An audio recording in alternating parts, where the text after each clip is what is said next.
Θέλω να σας ευχαριστήσω όλους πρώτα απ' όλα για τη συμμετοχή σας στο συνέδριο. Ζητώ συγγνώμη για τη φωνή μου, μάλλον κορονοϊός πρέπει να είναι. Εγώ λέω ότι είναι από τα πόρα, θα δούμε. Θέλω να σας ευχαριστήσω για τη συμμετοχή σας, στη σημερινή συνεδρίαση, σε αυτό τον εμβληματικό χώρο, αμφιθέατρο Ιωάννης Δεσποτόπουλος. Δεν ξέρω αν ξέρετε ποιος είναι. Είναι αρχιτέκτονας, σχεδίασε και έκτισε το Ωδείο και είναι ο πρεσβευτής του μοντερνισμού και του Bauhaus στην Ελλάδα. Το άλλο αμφιθέατρο, το πιο μικρό αμφιθέατρο, που δεν είναι αμφιθέατρο ακριβώς, Άρης Γαρουφαλής, διάσημος Έλληνας πιανίστας, δεν ξέρω, εγώ δεν τον είχα ξανακούσει, Βιέννη, Σάλτσμπουργκ και όλα τα υπόλοιπα, ασχολήθηκε και με τον συνδικαλισμό λίγο, ήταν και πρόεδρος του Ωδείου ανάμεσα στα άλλα.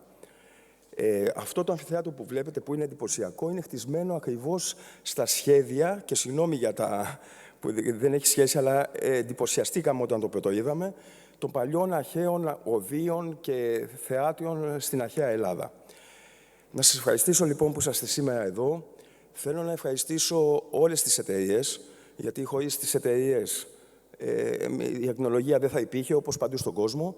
Ιδιαίτερες ευχαριστίες στην εταιρεία του Παπαποστόλου, μια εταιρεία με τεράστια ιστορία, 110, νομίζω 111 χρόνων.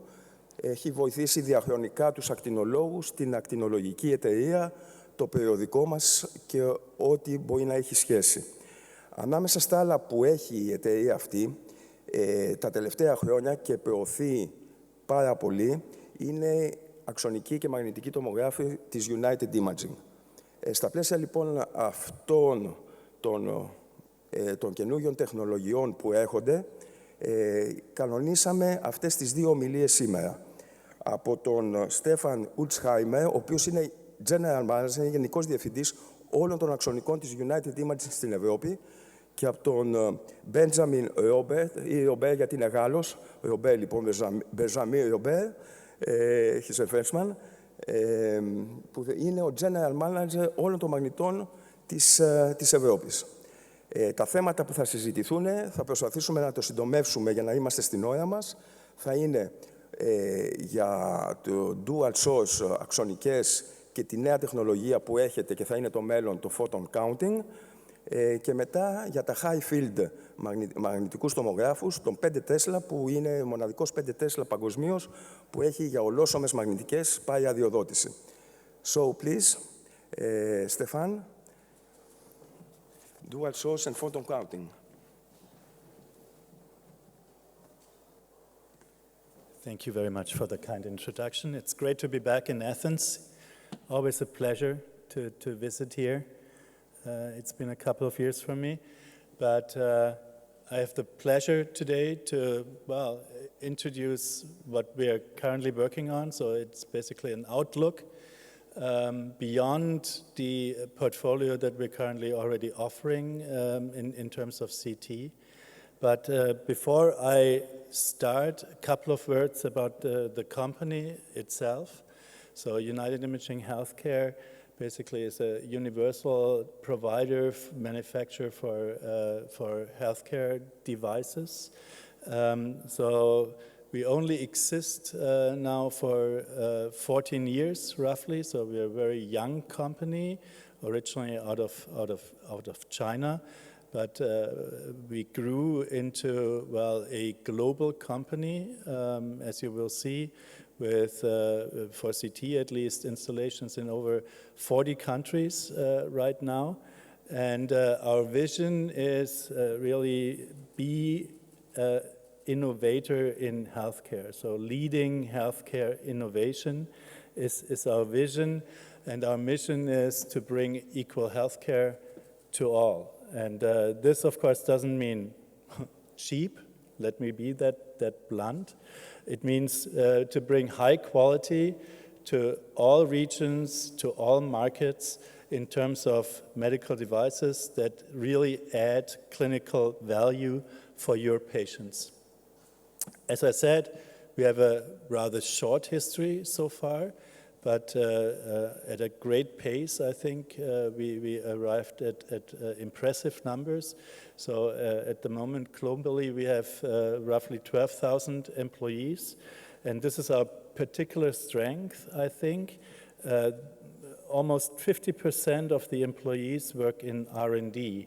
So the pace, also from my perspective, having joined the company only recently, is really unbelievable. So the dynamics and the pace, how we develop new things from my perspective, is really great. 14,000 customers worldwide for CT, I mentioned, in over 40 countries, and in general over 70 countries. We have installed products so far, over 32,000 installed units globally. So in the past 14 years, we grew basically our installed base from 0 to now 32,000 installed units. And in 2022, we were actually the biggest IPO at the Shanghai Stock Exchange, with today a market value of the company of over $20 billion US. So this is an overview of where we actually have activities currently. We have R&D, of course, mainly in China, but also in the US and also in Europe. We have manufacturing in China and the US, and we have legal entities all around the globe, as you can see. This is a snapshot of our portfolio. So really, it's a comprehensive medical imaging portfolio. We recently at RSNA also introduced ultrasound portfolio. So we also now have a comprehensive ultrasound portfolio that we cannot sell everywhere yet. So we don't have CE label yet. But at the pace we're working on, and from previous experience, we expect to get CE label for these products that are currently only available in China very soon. So this in general about the company. Now let's switch gears a little bit and get to the actual topic, my actual topic, CT.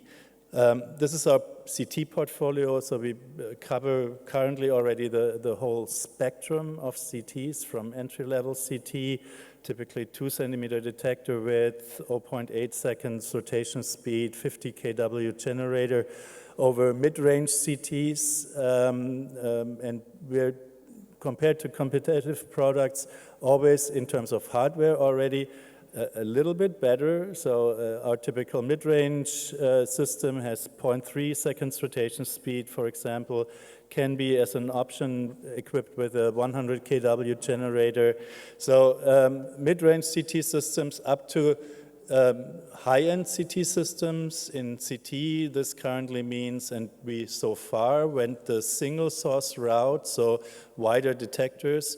So our currently available premium CT is a 16 centimeter detector CT, 82 centimeter bore size, 100 kW generator, 0.25 seconds rotation speed. Concerning hardware, this is already cutting edge, what we can offer today. And of course, some systems in between, total of 9 CE marked CT products that cover this whole spectrum for CT.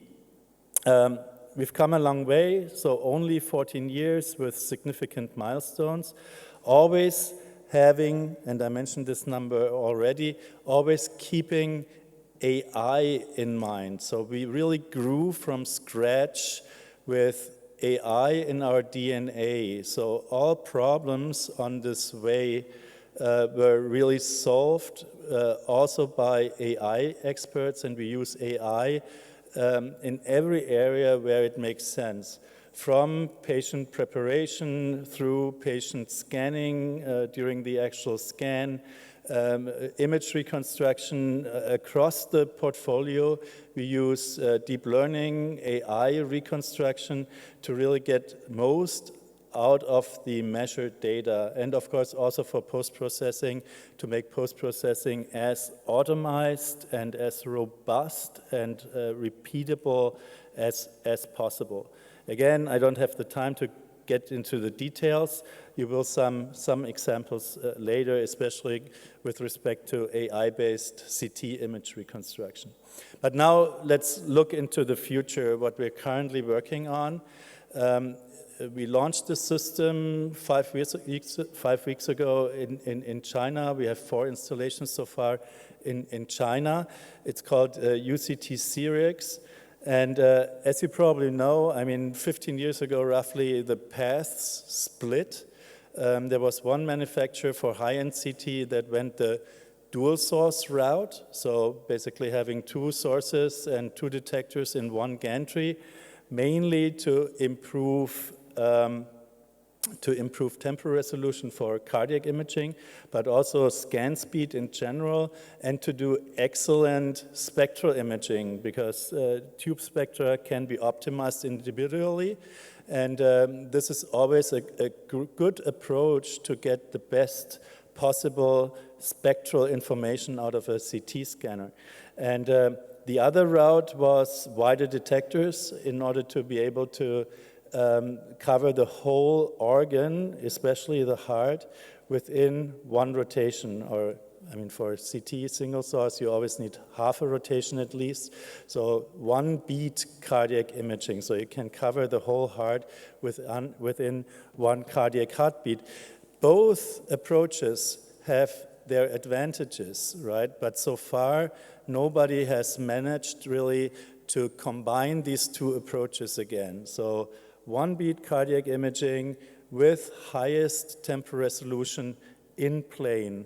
And this is what we've been working on now for a couple of years.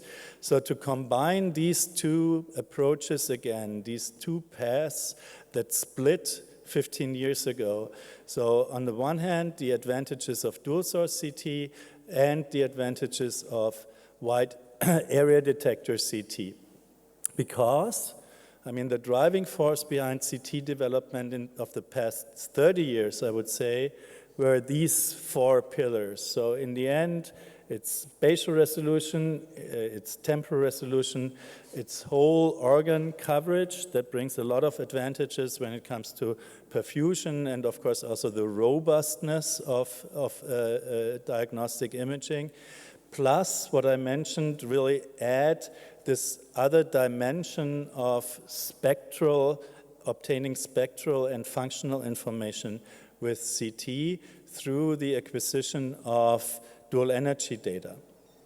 And I mean, really, this new machine with the 2 16-centimeter detectors and 2 X-ray tubes takes it to the limit. Concerning all of these 4 pillars that I just showed you, really combining all the advantages of previous generations of CT scanners. And it was not easy. I mean, this movie a little bit shows that already fitting all these components, 2 large detectors, 2 tubes, with the supporting components, such as the generator and cooling system in one gantry is a major task with respect to mechanical engineering. So it's a really great engineering challenge that we solved with this system. We even increased the rotation speed of the complete system again from 0.25 seconds rotation time for our current premium systems to now 0.239 seconds rotation time. And that leads to a physical temporal resolution of 63 milliseconds, especially for cardiac CT. But you will see also for other dynamic studies that become possible now. Now, again, dual source has been great in the past, but it always had limited coverage, which has disadvantages because you have to stitch together your heart or your organ from several heartbeats, from several scans, and that can definitely lead to inconsistencies and reduce the robustness of such a scan. And now that you can basically acquire the whole organ always in a quarter of rotation with this dual source system really allows us to come up with new ideas, concerning dynamic imaging, and not only the heart. I mean, you see a couple of examples that we obtained from these first 4 installations that we currently have. So if you think about free breathing CT and you get dynamic data out of that, swallowing motion can be depicted with such a system. In musculoskeletal, you can basically depict the joint movement if you're able to cover such a significant area with 2 detectors at the same time, and at the same time improve also the temporal resolution of your scan. So each phase will really be sharp when you use a system like that. But of course, it's specifically targeted also at cardiac CT, and we adapted all the technologies we have, AI-based technologies, also for this new dual source system. I don't have, unfortunately, the time to go into the details, but I let the movies and the images speak for themselves. So this is acquired basically during 1 heartbeat, and you get full dynamic data and all 3D or now 4D views of the moving organ here in perfect quality. Another example here for TAVR planning. So far, it's not standard to use dynamic information for TAVR planning. This might change. I think you can appreciate the extra information that you get. But of course, all this is still works in progress because we have still limited experience how to use this data and what it really can add clinically. Another example here of a mitral valve prolapse, just to show you compared to ultrasound. Of course, it's a much less invasive procedure doing just a CT, and it definitely can give you similar information, if not more. Wall motion abnormalities here in the form of movies or polar maps for the complete heart, data only acquired during one heartbeat, basically. Another nice example, even though it's only a 2D cut, but I think it gives a nice impression how sharp the images are actually using this high temporal resolution in every heart phase, right? If you focus here on the right coronary artery, for example. You suddenly can do post-processing on more than just one or the best phase of the cardiac cycle. So here a case where we did a CT FFR study, basically in different heart phases to study how the flow changes throughout the cardiac cycle. And by the way, we're the only company currently that have a CE-labeled CT FFR solution that is commercially available in Europe. So you can basically do on-site in 2 minutes a full CT FFR evaluation like this on your workstation, on your own workstation, just paying once for the license, basically, for the workstation. Plaque composition also changes throughout the heart cycle. Again, this is also an idea, basically, to look at how plaque might change and what the prognostic value of all this is.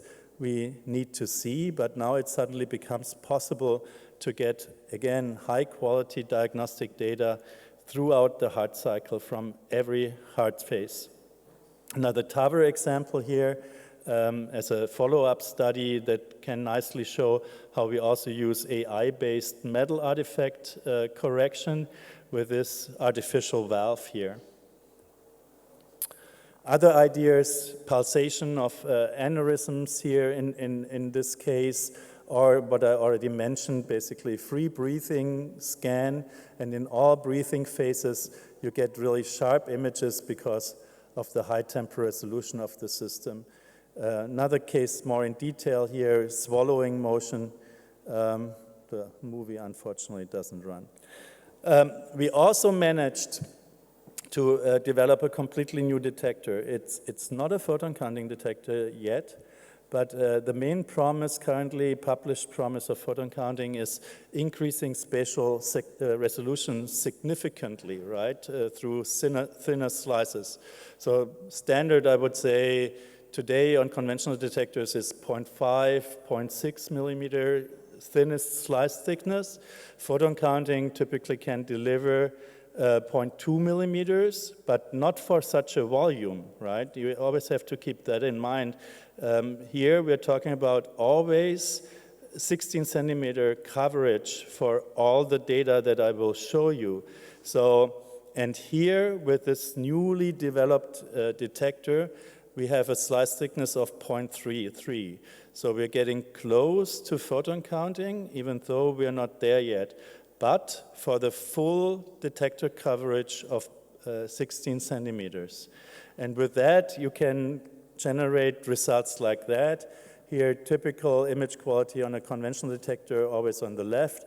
And then Sirius, the new ultra-high resolution detector with a 0.33 slice thickness on the right, and you can appreciate the difference. And I think you've seen a lot of photon counting images during the Congress already, and you will see more.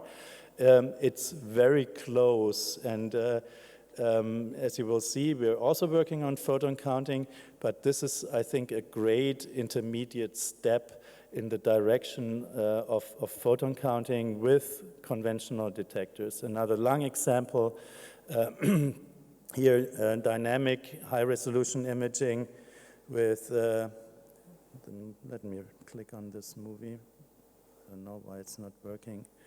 Anyways, this is supposed to be a dynamic scan as well, and this one as well. It's actually 4D information, so if the movie ran, you would see a beating pig heart. We don't have patient data yet, cardiac patient data yet. So we used the pig to show the ultra-high resolution of this detector, still a conventional detector, as I said, but this is only a 2.75 millimeter coronary stent, and clearly you can rule out in-stent restenosis very reliably with this increased ultra-high spatial resolution. Plus, you could even have the dynamic information at the same time because you're always covering the whole volume. Another musculoskeletal case, so you almost get down to the trabecular structure of the bone, and you definitely can see smaller fractures using the high spatial resolution. And here another inner ear, middle ear case. Spectral. Dual source is great, actually, because, as I said, you can refine the spectral separation of your system much better than with detector-based dual energy methods. So we use a tin filter for the 140 kV spectrum, 80 kV, and you get almost ideal spectral separation that enable also the most challenging spectral application. And we have the whole portfolio. I don't go through all of them, monoenergetic images, of course, all kinds of material maps, and probably the most challenging one, bone marrow analysis using dual energy data. Again, for the sake of time, I have to skip quickly through it. Also, cardiac dual energy becomes possible using this system. And as I mentioned, this is probably the most challenging dual energy application so far. Dual energy, bone marrow edema analysis. So here you need really excellent spectral quality of your data that you can currently only obtain using dual source approaches. Not with detector-based methods, at least not with the quality you need for a robust analysis. Again, metal artifact reduction can also be done using dual energy. Here with this spinal metal fixation, basically, you can nicely see how a tailored metal artifact reduction using spectral data can nicely eliminate metal artifacts.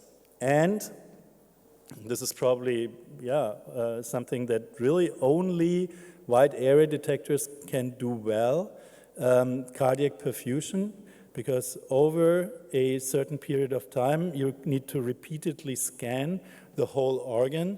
So this is really a big advantage of wide area detectors, that you can do excellent cardiac myocardial perfusion studies using such a system.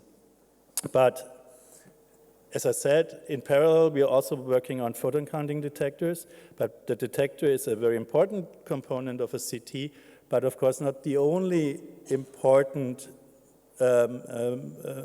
device in such, the tube matters, the system design matters, and as I mentioned, artificial intelligence has become very, very important, especially for these thin slices. You need really efficient noise reduction techniques that only AI can give you, so that you get a natural image impression, you don't add artifacts, and for that, really AI, tailored AI to the technology that you use, also in terms of image reconstruction, is almost mandatory. Otherwise, you will end up at high resolution, either at excessive doses or at very, very high image noise, and then the additional information doesn't help you. We also, in China, so far only, we introduced the first photon counting system. It's called UCT Ultima, and I just want to show you a couple of images to give you an impression where we are using photon counting detectors. Of course, the long-term vision is to include in such a system like Sirius, which is a completely new system architecture, also photon counting detectors. But this is what we currently have as a system released in China already. And I think you know most of these images, just to give you an impression where we are currently. Again, stent, I mean, fast-moving structures at highest spatial resolution is always a special challenge. So this is why everybody shows these.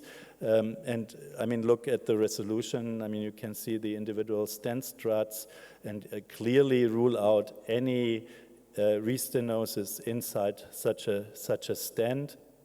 Also valves, I mean, the resolution, I think, here of this aortic valve, for example, or also the mitral valve is almost incredible, with a slice thickness here of 0.2 millimeters compared to the 0.33 we currently have on the Sirius conventional detector system.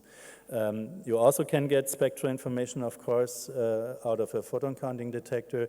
That is one of the main promises of photon counting, that you always have also spectral information. So we are also on that system able to calculate iodine maps for cardiac, electron density maps, effective C maps, like you're used to. High spatial resolution inner ear here, another step up in terms of spatial resolution, of course, compared to what I just showed you here. Eye structures, really optical nerves that can be nicely depicted with this higher spatial resolution. Neuro. So again, just to give you an impression what extra level of spatial resolution then photon counting can give you compared to ultra high resolution conventional detectors. Again, iodine maps of the lung can be done and calculated from photon counting data, of course. And last but not least, again, musculoskeletal, and there with this extra 0.1 millimeter spatial resolution, you really then get down to the trabecular structure of bone. Thanks for your attention, and I would like to hand over to my colleague to talk a little bit about high-field MR. Thank you.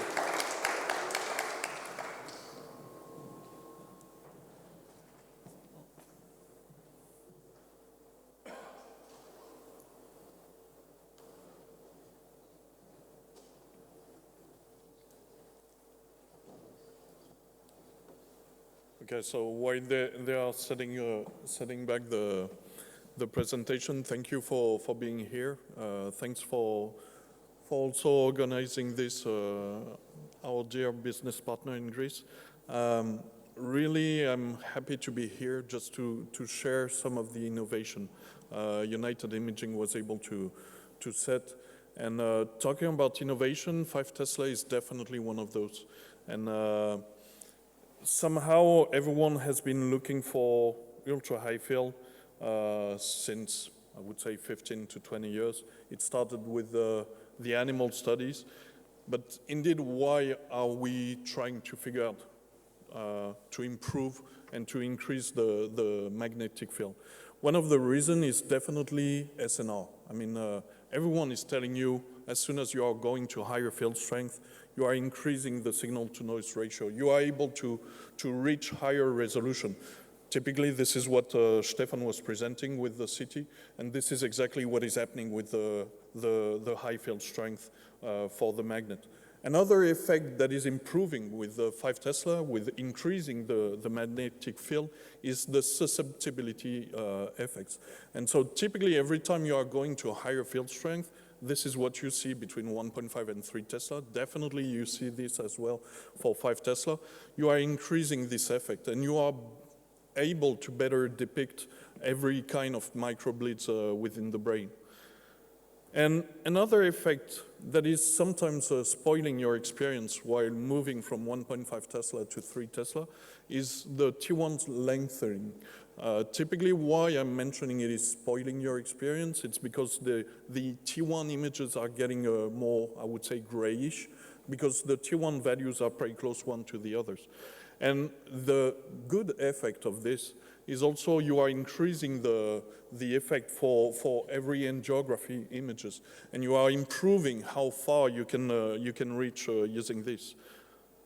But everything is not perfect. I mean, going to higher field strength increase several effects. One of those is typically the B1 inhomogeneity within the images. This is a typical effect you can see between 1.5 Tesla and 3 Tesla in abdomen, in fetal imaging, where you are seeing some kind of shadings within the images. And this is typically striking 5 Tesla and 7 Tesla, where the wavelength of the B1 is shorter. So you need to find tricks to improve this. Another effect, same story, between 1.5 Tesla and 3 Tesla, SAR is increasing, local SAR is increasing. And you need to pay attention to this. And if you are going even further at 5 Tesla or even 7 Tesla, it becomes a nightmare. More specifically at 7 Tesla, as you can see in these images, where you can see clearly the heat deposition within the arms and also on the body, on the side of the body. So how can we do such a system, a 5 Tesla system, that is able somehow to be installed in a 3 Tesla room? Maybe not because of the weight, let's be honest, the magnet is still heavier than a 3 Tesla system, but definitely regarding the fringe fields that are exactly comparable to a 3 Tesla system. What does that mean concretely? That means just one thing.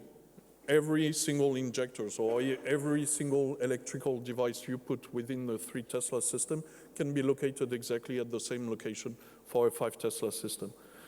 And because United Imaging is really experienced in terms of magnet design, we are able to provide you with a really good homogeneity, B0 homogeneity of the magnet, even for large field of view, like this coronal view where you have a 40 centimeter with a fat saturation and no or barely defect of the fat.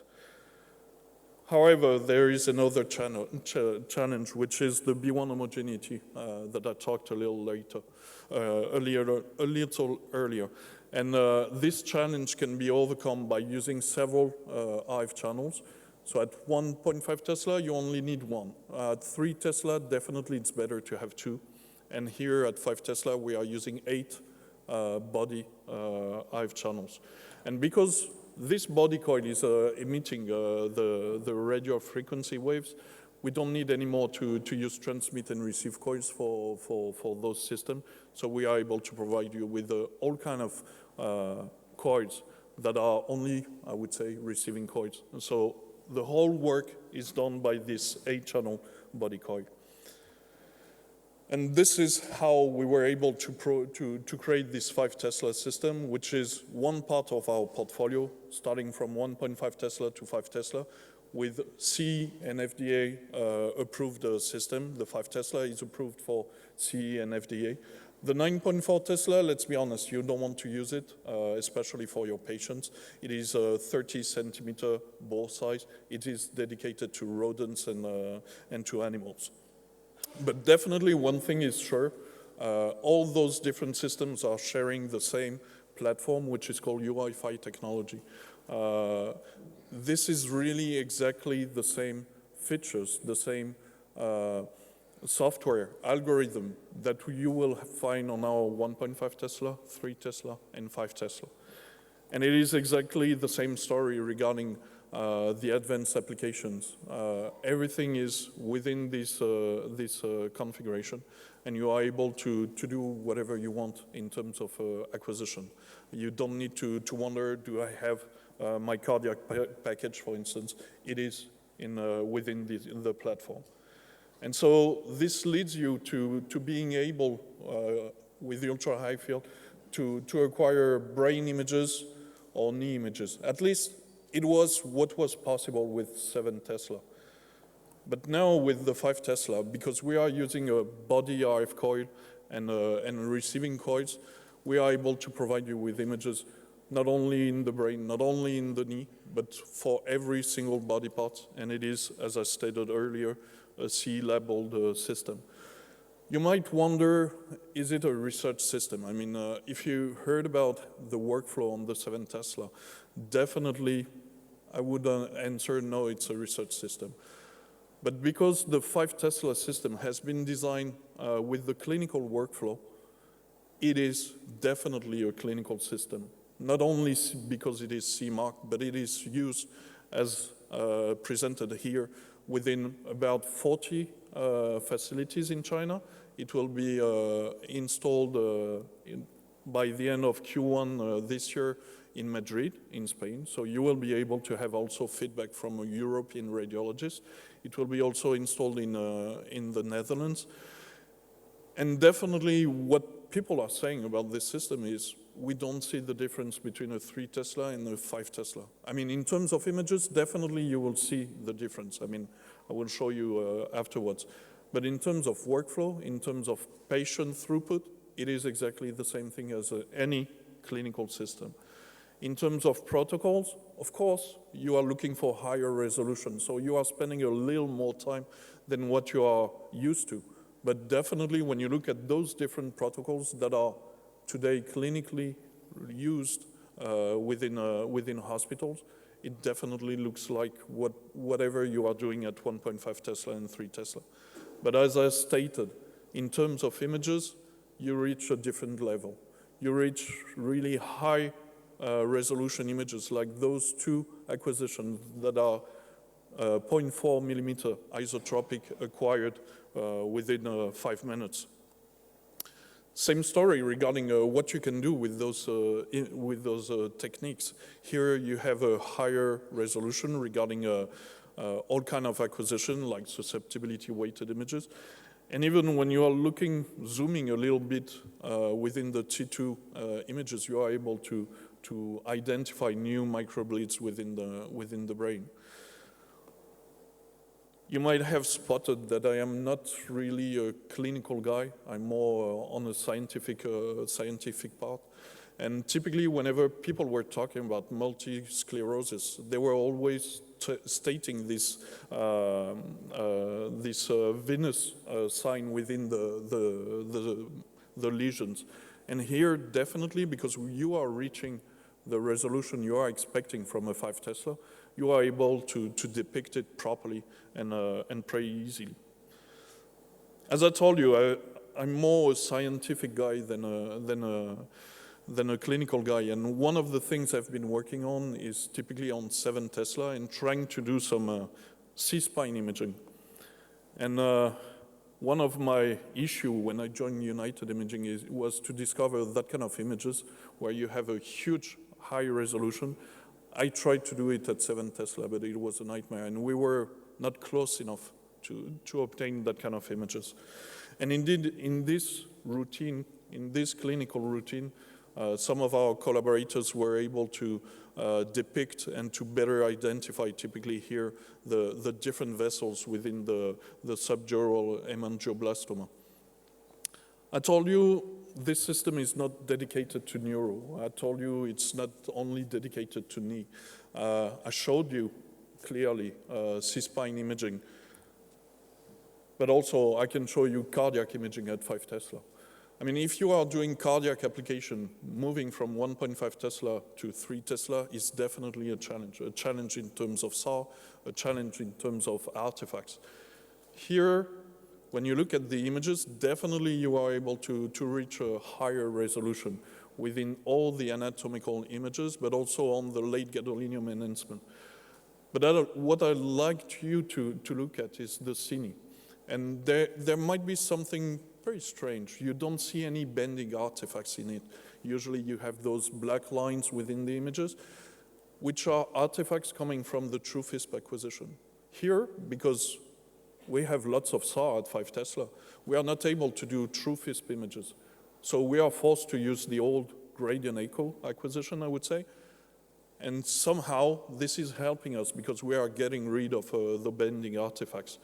And the contrast between the blood pool and the myocardium is definitely good enough to evaluate the ejection fraction of the images. Cardiac is a challenging imaging. Definitely at 5 Tesla, kidneys or abdomen or liver or pancreas becomes also pretty challenging because of the breathing of the patient. But because we are able to get higher SNR, we are able to go to higher resolution within the same time. And so this is exactly what you can see here on the left part of the slide. And typically on the right part, I'd like to let you know that these are diffusion images. It's not anatomical, it's not fast spin echo acquisition or whatever, it's EPI and a diffusion. I told you, liver is possible as well. Liver is even greater because you are able to reach those really high resolution images. And this changed a lot in terms of evaluation. What I'd like to show as well is pancreas images. In this example, maybe you will be looking at something different than I, but typically one of the two images I'm looking for is always the two on the left part, the T2 fat set and the diffusion B50. Why do I look at this one? It's typically because everyone is saying, okay, diffusion B0 or B50 is always representing somehow a T2 contrast. And here, definitely you can see it. Of course, you might tell me, it's a little more blur. Okay, normal, it's an EPI. But definitely in terms of contrast, definitely in terms of depiction of the pancreas and all the areas around the pancreas, you are reaching exactly what you are expecting. Another body part that is always striking me is prostate. I mean, I've been supporting sites for decades, and every time I saw this diagram of the prostate and trying to figure out how it was corresponding to what I was seeing, suddenly using prostate imaging at 5 Tesla, because you are reaching really higher resolution, you are definitely able to depict everything. And here, typically, our collaborators were able to identify foci of prostatic adenocarcinoma. An example I love to see, but hopefully it's not mine, is this example of a bladder. I mean, one of the most challenging locations to image because of artifacts, because of flow artifacts, because of the location as well. And here, because we are able to go to really high resolution with little time, little acquisition time, you are able to depict nicely this polypopid bladder carcinoma. But of course, I mean, high resolution is, Stefan mentioned this as well regarding the bones and how you could nicely depict the trabecular zone of the bones. Definitely it's perfect for all kind of MSK, and as you can see here, you can nicely depict every kind of cartilage. You can use any kind of mappings also as well in order to better characterize the joint. But if you remember the title, even though I didn't pronounce it, I told you about from the head to the toe, and typically continuing in this MSK approach, you can see nicely what can bring 5 Tesla to the table in terms of diagnostic. I mean, you can do every single body parts. You are not blocked to head, to brain and to knee. You can do everything you want. And this can be run by one single technologist. You don't need any scientists right next to it to work on the B1 homogeneity. And I hope, and this will be my last slide, and I hope that by what I presented to you and to what you were able to see in terms of images, that I convince you that 5 Tesla is definitely a clinical scanner. I mean, it's not a research tool. It's not something just for any guy. It's really something that is ready for diagnostic and for patient. In terms of SAW issue, in terms of peripheral nerve stimulation, of course, I'm employed by the company, but the first thing I'm always doing for any kind of system I want to present is always to experience what the patient is experiencing. And my first test was asking for a C-spine exam on me, because usually I get heat. Usually I get PNS, especially on 70 centimeter ball, and here everything went well. Heating a little bit, let's be honest, but PNS, none of them. Clinical workflow, as I told you, it's definitely built like that. And one of the things I could witness, because I visited sites in China running the system in clinical setup, is that the system was run by one single technologist, taking care of the patient from the beginning to the end, doing all the injection and not waiting for anyone to let him know, okay, you can continue or not. It's compatible with all anatomies. You showed it. I showed it. Even cardiac, even though you might be surprised of this, and definitely you have higher spatial and temporal resolution using that kind of system. And this definitely opens lots of avenues in terms of studies and research capabilities. Thanks for your attention.